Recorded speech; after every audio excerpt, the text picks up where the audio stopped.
nga pala, hi mga beshi ko. Mag-i-start na nga pala ako mag-desk tour. Ayan nga pala yung binili ko sa DIY ata yun. Oo, sa DIY.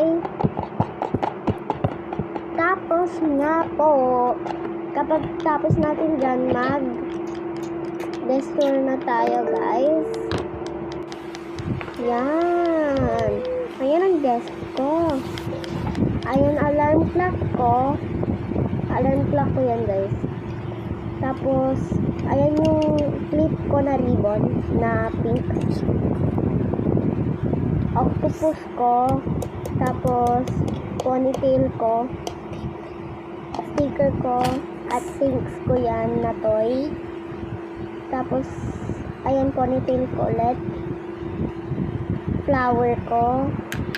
Galing sa best friend ko. Tapos, clip ko ulit na black. Galing sa best friend ko. Tapos, ayan yung toy. Tapos, yung cinnamon roll. Tapos, cinnamon roll ulit. Tapos, yung milk. Tapos, yung toy. Tapos, yung chef. Tapos, yung labubu. Yun lang, guys. Bye-bye. So, nagpapa-arte-arte nga pala dyan si ate. Kasi wala siyang magawa, te. Ate, sasayaw yan. Ate, ganda.